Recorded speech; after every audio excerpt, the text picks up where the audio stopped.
Please be welcome, George Simons, and before starting, let's see his video profile.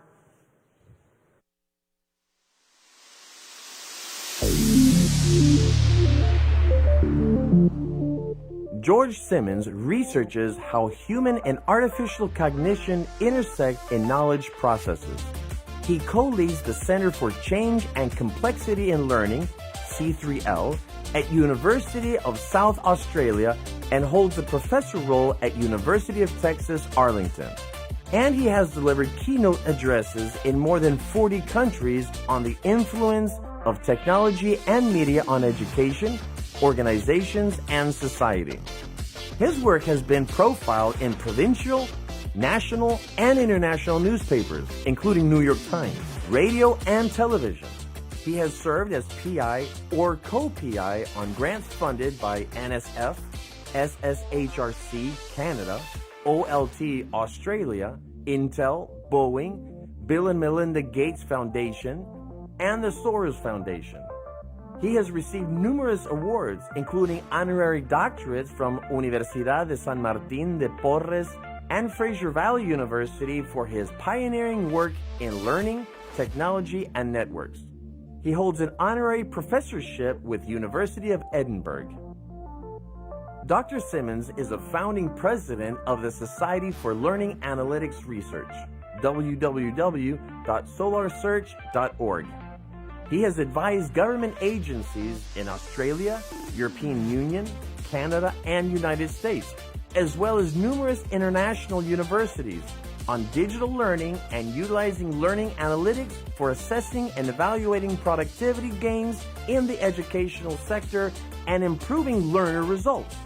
In 2008, he pioneered massive open online courses, sometimes referred to as MOOCs. We are very pleased to have you here with us today. Please give a warm welcome to George Simons.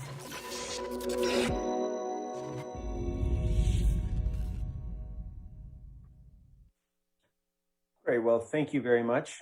I appreciate the introduction, and I regret that I am not there with you in person. I had a last-minute cancellation, unfortunately, due to some health concerns, and I have assured my contacts in Monterrey that I'm excited to visit you in the near future, hopefully early in 2022. As I begin, I just want to say a quick thank you to the many people behind the scenes who have been actively involved in reaching out and supporting this particular event. The numerous meetings I've had over the last few days with colleagues in Monterrey and getting a sense of the innovations that are happening within your university, and it's an exciting time, I think, for Tech de Monterrey in general, and I think in the educational field as a whole. And particular thank you to Pepe and Hector for the time spent arranging and coordinating these details. I want to talk about what the future might look like, where we think with and we live with and we work with machines, and technologies become a central part of everything that we do in our daily lives. And a few aspects that are unique, though, which is that these technologies are now ones that think with us rather than ones that we use the way we've traditionally used a tool or a technology. And as a bit of background to get that conversation started, I just want to share what I think are some important and increasingly consequential aspects as we do, as we spend our time thinking about what might innovation look like in a university sector. Here's a rough framework that I'll just describe, and I'll make 3 quick points, and then I'll actually get into sort of the heart of the presentation. But I'll keep returning. These are the background elements that underpin my thinking around what we need to do from an innovation sense in the university sector. So first, I think there's different ways that we need knowledge, and there's different kinds of knowledge that we need in different times of our lives. So if you look at the left-hand side of your screen at the top, we have daily sense making. This is informal and incidental learning. It just happens as we're moving through life. It's often unstructured. Let's say if you have a baby and you want to learn how to take care of the child, or if you have a new hobby and you want to learn how to plant trees. And these are activities that are ongoing, fairly routine, And they require us to informally acquire knowledge and knowledge aspects that allow us to basically achieve whatever our goals are. It could be personal work, it could be parenting, it could be just hobbies and interests. Then on the bottom left-hand side of the quadrant, we have what is the entire domain of modern schooling, by and large. This is the idea that we take new or knowledge that is known by experts, and through our schooling system, we take that knowledge and we make it available to the next generation. As a result of that, we build curriculum, we build academic courses, we build entire degree programs around taking a new student and letting him or her become informed or lecturing, teaching, assessing, instructing until we're confident they understand engineering or computer science or data science or psychology or sociology. So that domain is what we would look at as sort of individual level learning and making sense of the world. On the right-hand side, which I think in many ways, and I'll get to this toward the end of the presentation, are the future of what schooling and university work should be, we have on the top side crisis. This isn't a great place to be. In a crisis setting, it's typically what we've seen with COVID over the last 20-some months now would be an illustration of that. It's what happens when there's a stock market meltdown or some kind of a catastrophe. These are not good places to be, and we don't really have answers to the things that arise in this setting. Then we have the bottom domain, which is new research and new scientific knowledge. This is where new ideas, new concepts are defined, innovated, advanced, and that presents us with an opportunity eventually to move that new insight into mapping to existing knowledge. So that's point one, that we need to recognize that there's an interplay between the structure of formal schooling, which is the thing that I would like to innovate, and the knowledge needs that we have in a modern society. Now, the other aspect is that we are increasingly going to be facing work around human and artificial cognition. Now, I use artificial cognition rather than artificial intelligence. In artificial intelligence, which sometimes I'll get into a little bit, but generally speaking, I'm interested in those thinking activities that a technology does and that we do. So when we solve a problem, when we make a complex decision, what is it that technology does and what is it that we as human beings should do? I'm particularly interested at that intersection between the two. Right? What is it that if we are teaching students new concepts, how should we be teaching them? What should we assign to an automated system? And what should we keep as exclusively a human practice or a human set of work or knowledge activities? And so all the questions around how do we allocate tasks? How do we coordinate if we have an AI system that creates a particular output and shares it with us? How does that integrate back into the human knowledge system? Those are the kinds of questions that remain outstanding. And I think this is fundamentally the motivator behind designing or creating a new education system, because we need to prepare students for this kind of reality. And so in some ways, that's my primary point, which is that the modern institutions of schooling are misaligned for what's being done with information and with how knowledge is created and generated at this human-machine nexus. What that primarily means is that our schools and our universities are not structured in such a way to meet the needs that students are going to have for future employment and for future life. And I'll flesh that out more as I work through the presentation. So let's start by looking a little bit at what's happened with technology in our universities and in our colleges over the last, I'll go about 20 some years. So in the late 90s, the growth of pre-web technologies that weren't connected yet through to AI influenced technologies that are now starting to become the norm, we had a range of changes occur that have changed or made an impact on universities on a number of levels, but hasn't made the dramatic or the sustained impact that I think many of us at one stage at least thought we were going to see. I certainly thought we would see more dramatic change. So let's go through each of these in order. So the pre-web technologies were, some of you may recall this, those of you that are younger will have no clue what I'm talking about, but the pre-web technologies is where you would have individuals sit down in front of a laptop or not even a laptop, a desktop often, And you might have a DVD or a laser disc or some kind of device where it wasn't connected to the internet. It was fairly self-contained, and it was really individual learning where a computer might be able to add a visual component or something to give a slightly deeper understanding of a particular topic. This was, in many ways, the instantiation of the existing education system that values individual skill acquisition and the assessment of those individual skills. Then in late 90s, early 2000s, we started to see the development of new technologies for the web in general. These were early stages, tools like WebCT or learning management systems. Eventually, Moodle as an open source platform came along. They still duplicated what we did in our classrooms, but they were already providing a bit of an indication that the web space, the web environment, could provide new indicators, new opportunities, and new insights. So for example, you could be an individual taking a course that was in a remote community in Canada, which was a lot of the work that I did early on.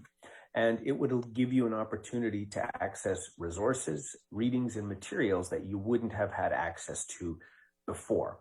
And you could get rudimentary social interactions. I know a number of colleagues that started doing graduate programs at that time, and much of the graduate interaction programs was in discussion forums where individuals would sort of interact, connect, and share ideas in that kind of an environment.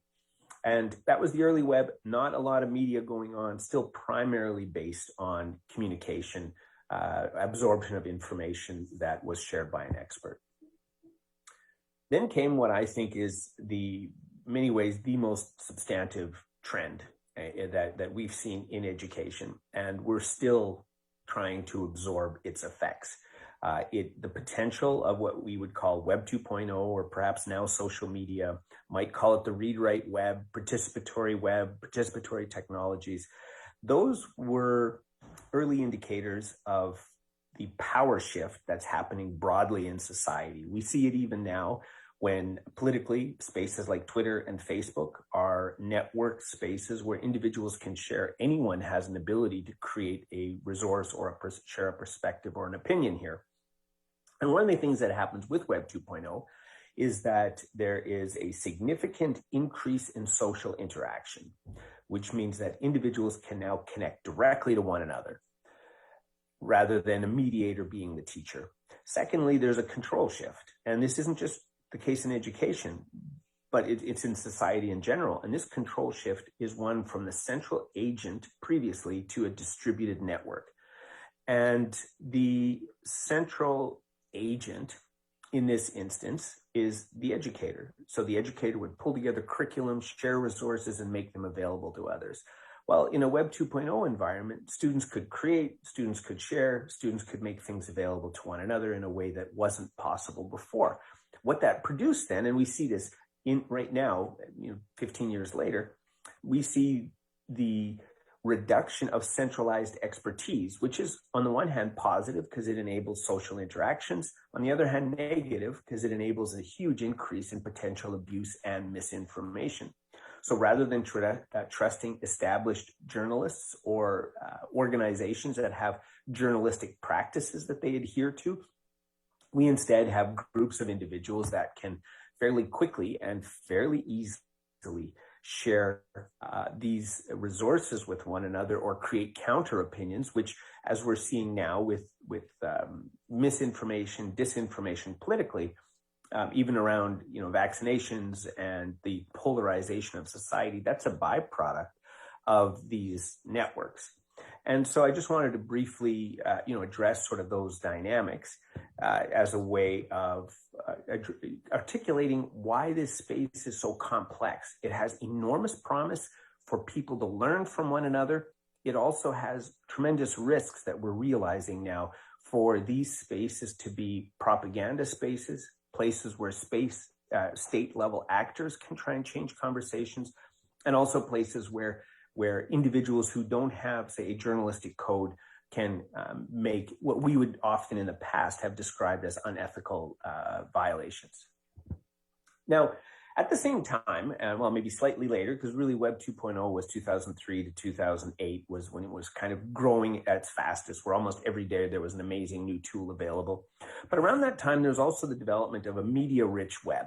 So in addition to the social interactions that we now have available through being able to create a blog post or a tweet or a Facebook post, we now have a completely different scale available to us around rich media opportunities. It used to be quite expensive to post a video online and have others be able to view it.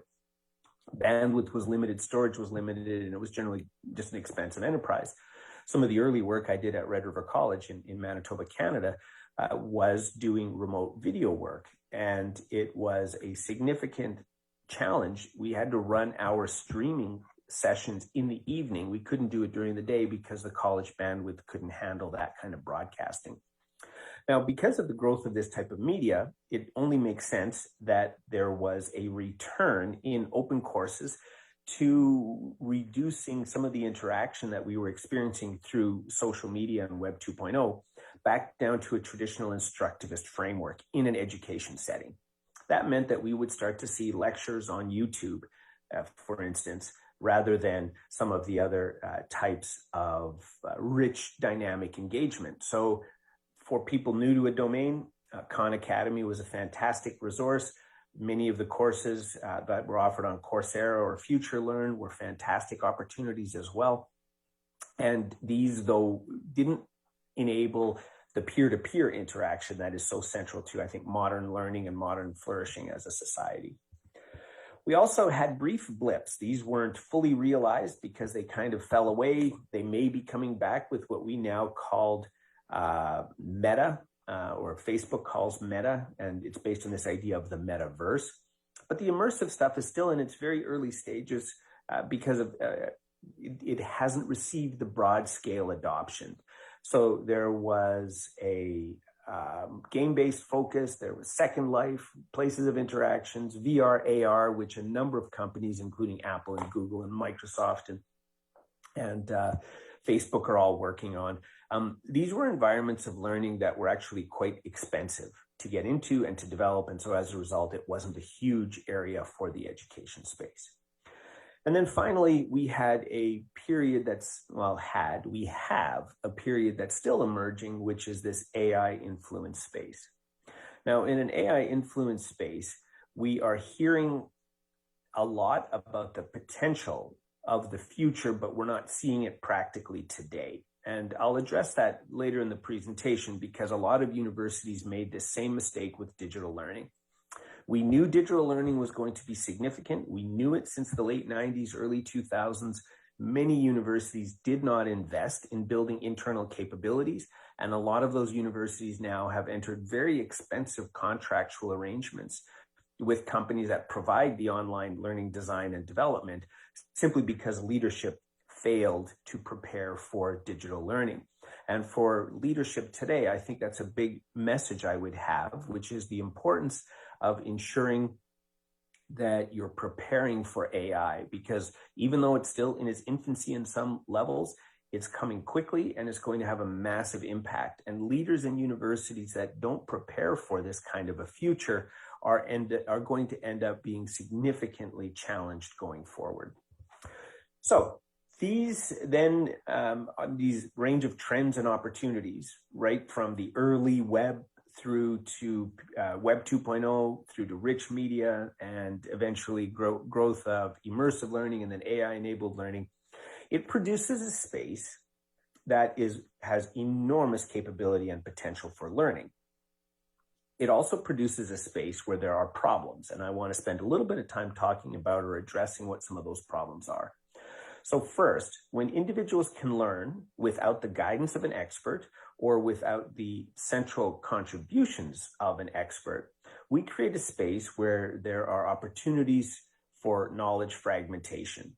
And that's where we understand bits and parts of a topic, but we also end up with a lack of coherence of not knowing how the pieces fit together. One of the biggest benefits of an expert in an academic setting, whether a school or university or college or even in a corporate learning and development setting, one of the biggest contributions of an expert is the ability to shape the integrated nature of the things that they're learning. Now, I'm going to spend less time now talking about misinformation and disinformation and fake news and so on.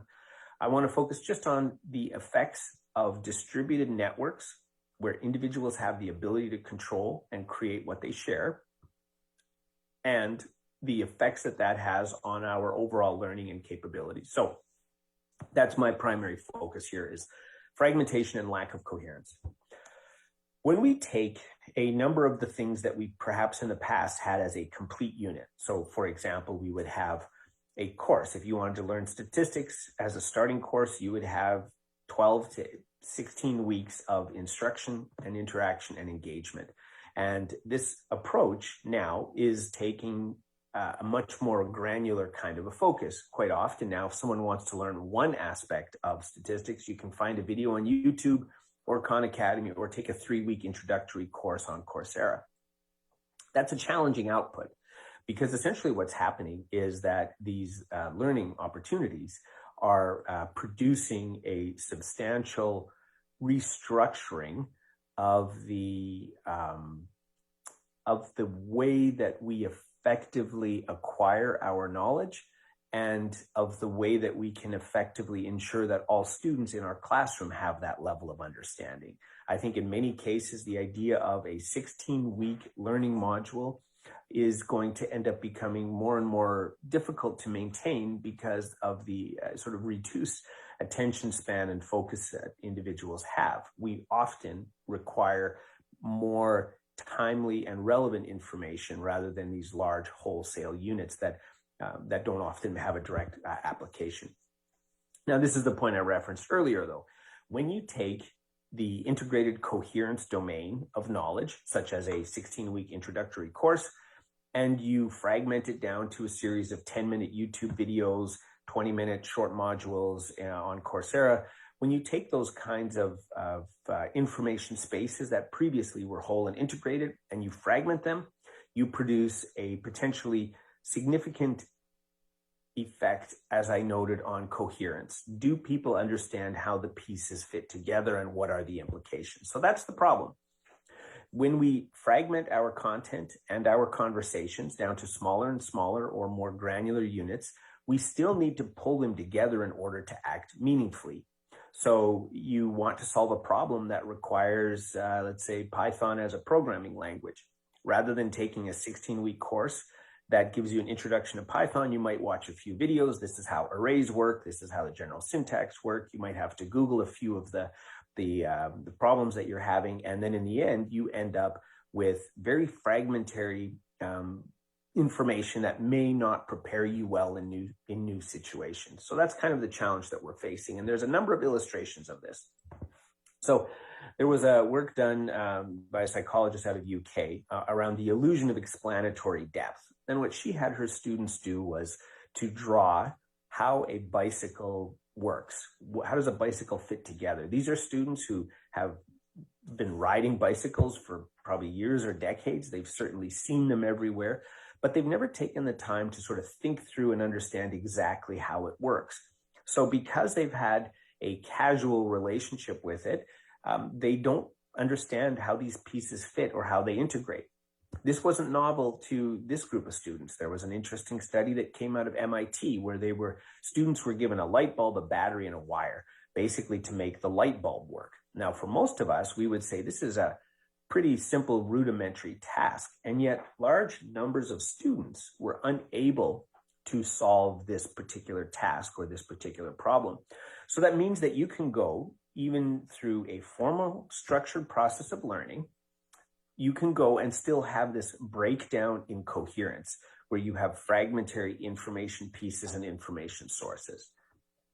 And one of the more prominent ones from about 20 some years ago was this concept of a private universe, where researchers met a group of graduates at Harvard and asked them basic questions about why we have seasons. The majority of the students answered this question incorrectly. They thought it would have something to do with proximity to the sun, or some view about the rotation and the elliptical movement of the earth as it goes around the sun. most did not answer correctly that it was actually a function of the tilt of the Earth's axis. So this then produces a number of challenges that researchers and theorists need to think about. We have network phenomena that is breaking learning down into smaller pieces, and that's producing an effect where we are experiencing errors in coherence, and we have a diminishment of the value of expertise in these systems, which is only going to get exacerbated as artificial intelligence and other resources become more prominent. So I'm going to spend a little bit of time talking a few slides about, the theoretical underpinnings before I turn to human and artificial cognition. So there have been a number of people who over the last century have tried to describe how does learning happen in relationship to the human brain and the social systems that we're a part of. Most theorists now would say, we don't just learn in our head. We learn by storing knowledge in artifacts and storing knowledge in many cases, even our social networks. We take knowledge and ideas and we socialize it and we build it and we improve it and we make it better.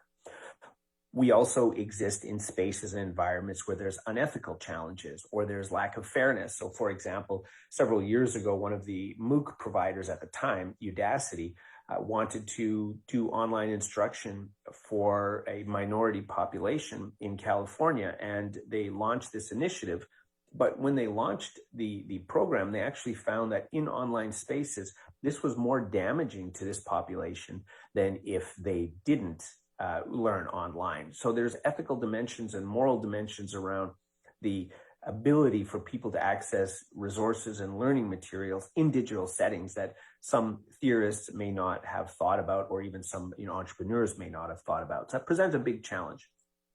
Now, in one of the those specific aspects in response to this growing change of learning being distributed, learning being part of networks, learning being socialized, I posited a number of years ago that from a connectivism lens, that knowledge and learning are essentially networked and distributed.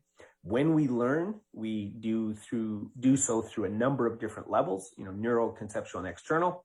This is happening in these complex, rapidly changing worlds, and this is increasingly aided by technology.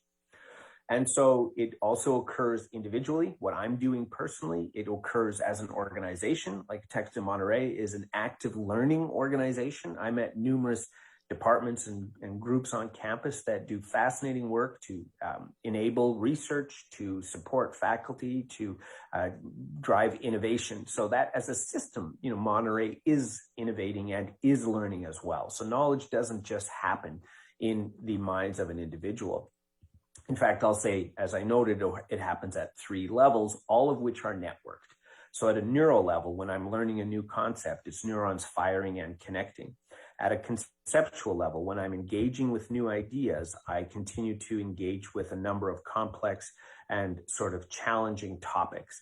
And I integrate them and I connect them, and that determines the state of my knowledge.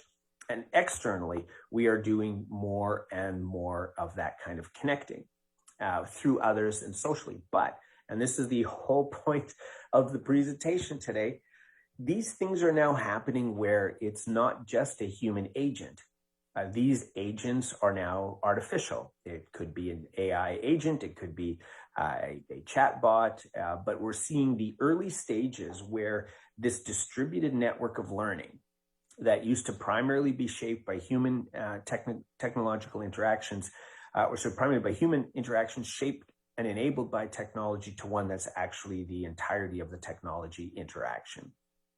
And so it asks a lot of questions of us, right? What does it mean to be human in an environment where AI agents start to play a greater and a greater role? What is the unique contribution that people play or can enable in this kind of a setting? This isn't a question that we're just asking now. 70 years ago, Fitts list was created, which was a question around, well, what should a human do and what should a technology agent do? And there was some attempt to say, well, humans do this very well, and machines, they can compute better, they can do routine tasks more effectively, they can, reason in different ways than what humans do, and so on. So even 70 years ago, as we were at the very start of the technology AI revolution in some ways, there was already an attempt by researchers to say, well, this piece should be done by a person and this piece should be done by a human. And that's the challenge that as educators we play in our planning, because our curriculum should reflect the latest and the most nuanced thinking around what a machine and what a human ought to be doing. Now, more recently, others have also tried to say, okay, well, what is uniquely superior about human cognition in doing complex task work? So Hauser stated, using the example of animal cognition, and said, well, maybe one of the abilities is that we can combine and pull together different kinds of information. Maybe we can apply rules learned in one situation and make it applicable in another, and the list goes on. So there are attempts by these different theorists to say this is what's happening, when people are learning.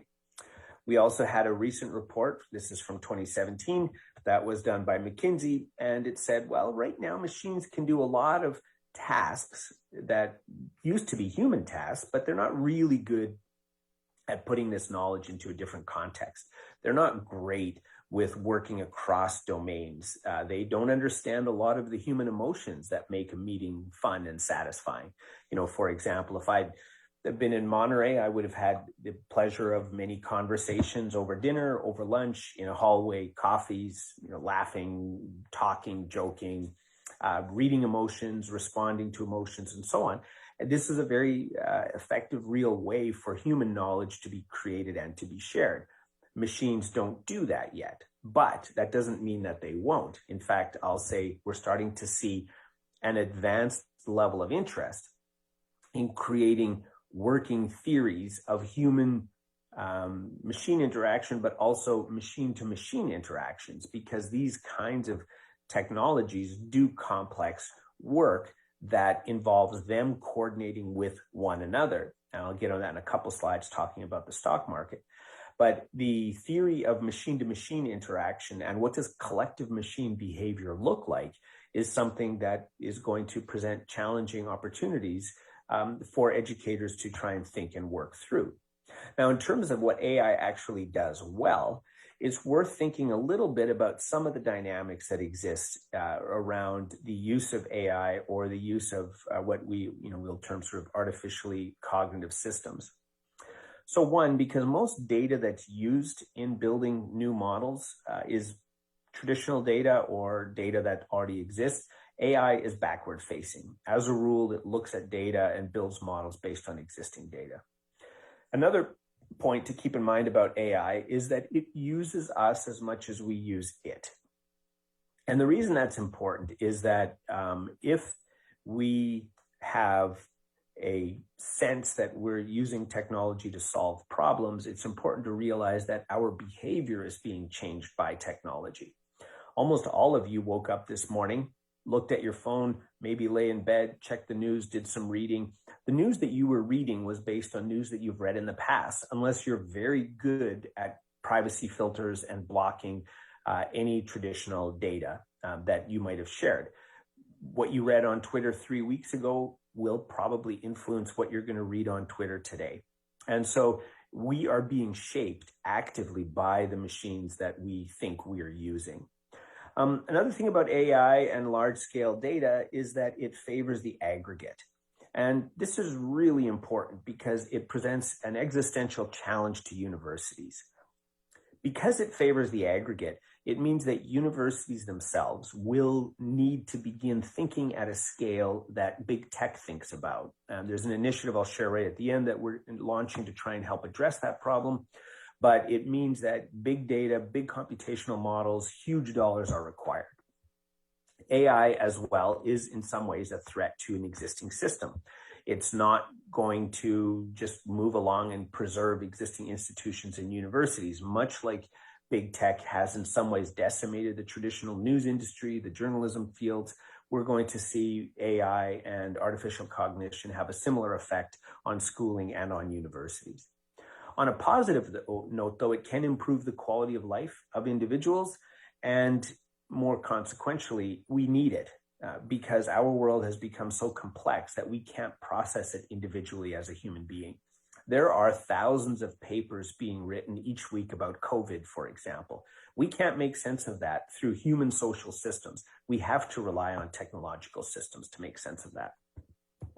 Now, with that then as a background, this challenge that we're facing is that we have these external systems that we engage in and that we're integrated with, and these systems produce a certain kind of an outcome that we need to do a much better job of taking advantage of. We need to do a much better job of making sure that we are designing systems that are optimal for knowledge flow, and so that we can engage in a learning type of activity with one another and with the technology agents that are there. And that should then address this idea of, well, what's different about this kind of a setting? What is changing in this world where we have this extremely rapid development of technology and a move where our technology has become a tool that we use to actually a coworker? And that's our reality. The stock market report by Johnson about 5 or 6 years ago that looked at analyzing how trades were being done within the stock market and found that these machines, these algorithms, were functioning at a pace and at a level that vastly exceeded what we were capable of doing as human beings, which means that humans weren't able to even participate in this new kind of a machine-to-machine knowledge ecosystem. But we are in a space now where we have algorithms and robots that are part of our cognitive systems. These are not agents that we use to think. These are agents that think with us. And because they think with us, they're actually more like a colleague, and they're part of a system that helps us to be more effective and more impactful, especially around complex topics and complex areas. Unfortunately, our institutions, universities and schools are not ready for this type of future.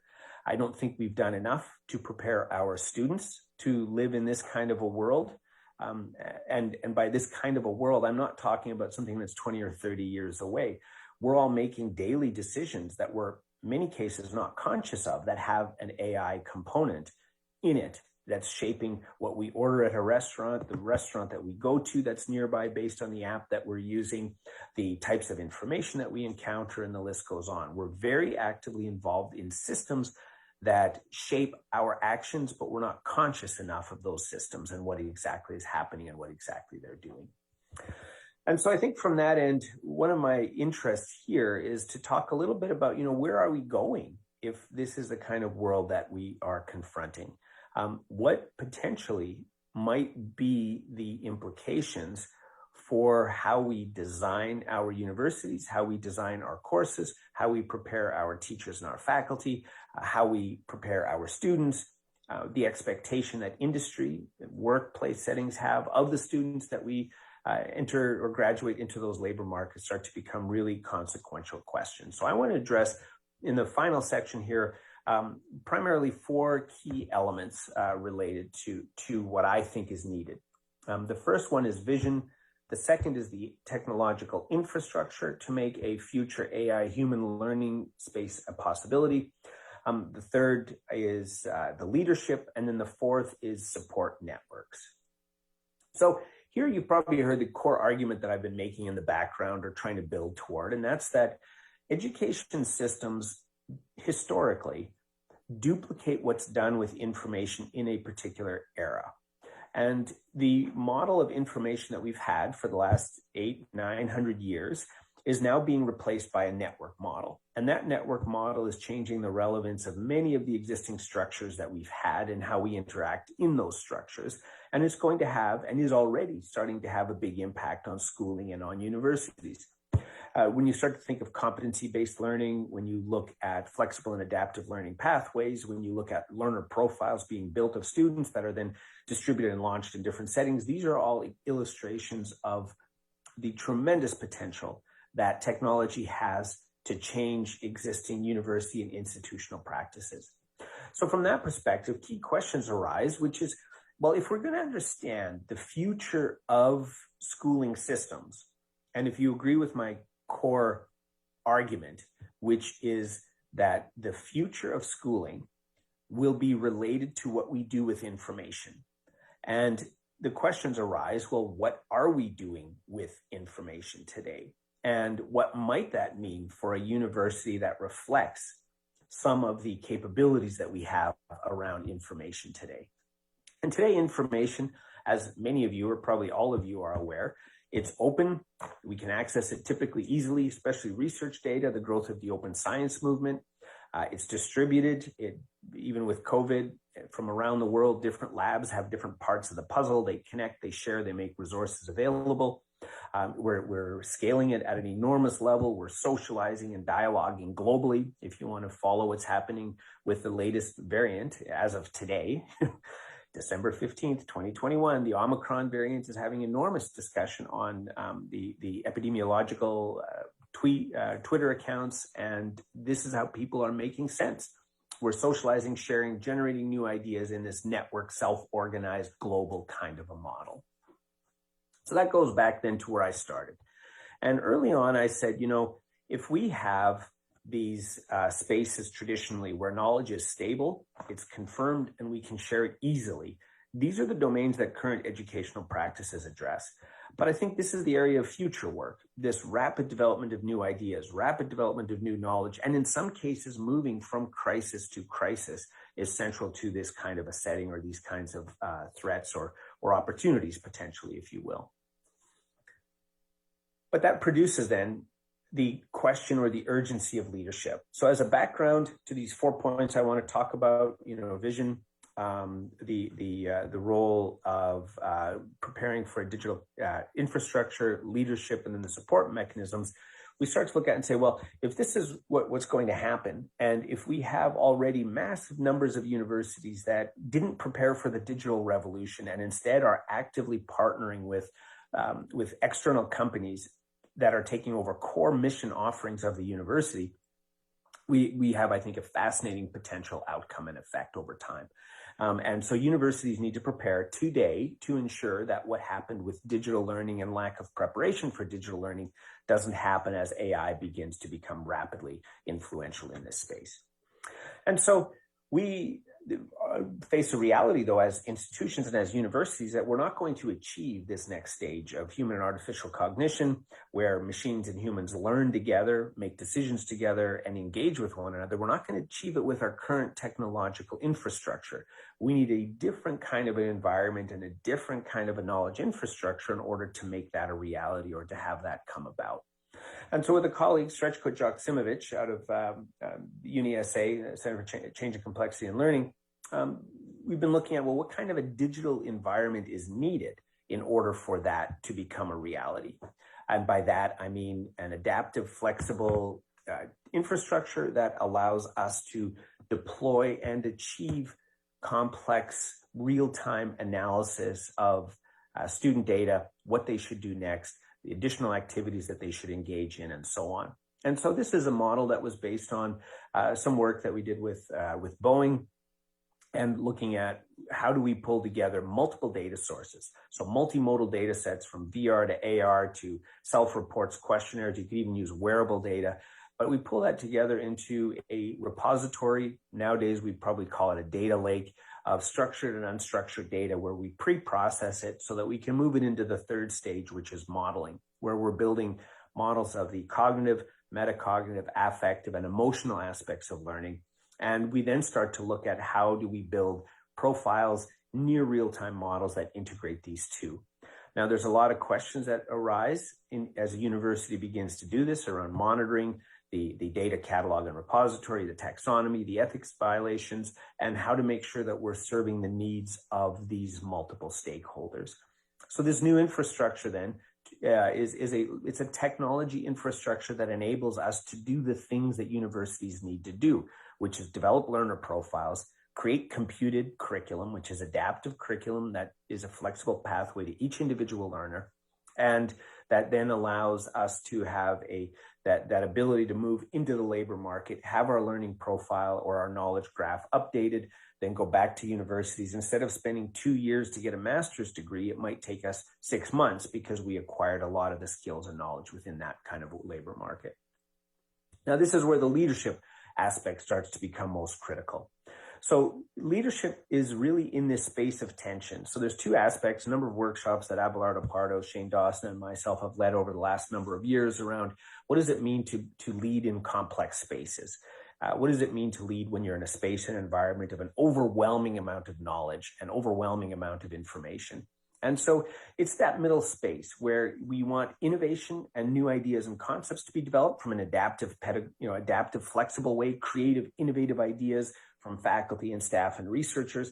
But if we're going to move them to scale, we need to apply leadership frameworks, governance, administrative dynamics in order to make that work. So a key part of leadership as we move forward with human and artificial cognition is how to hold that tension between new and promising ways for us to think about teaching, learning, interaction, coordination mechanisms between a human and artificial agent, and how do we then take that from an innovative small-scale study and produce it to something that affects the entirety of the university system or moves across an entire academic program.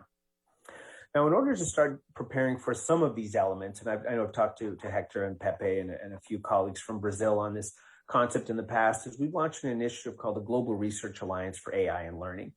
This setting is the top AI and learning researchers globally who serve on our advisory board, as well as universities and organizations that want to take advantage of the network effects that big data, large-scale computation requires in order for us to create innovative, modern, flexible, and adaptive university systems.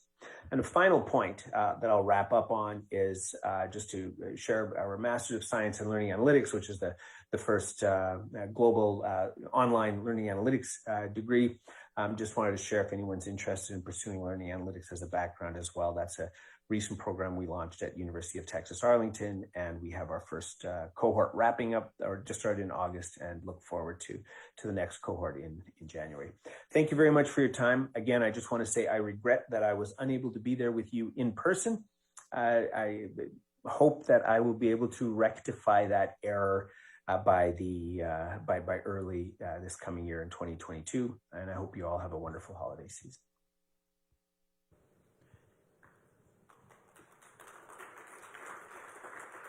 We thank you, George Siemens, for your excellent participation, and we'll see you in a few minutes in our next mastery event at 1 p.m. for the keynote lecture, Impact. Develop your people, enhance your company's success, by Masha Eibschitz, executive coach, best-selling author, founder, and chairperson at Think Beyond Group Investor. Thank you.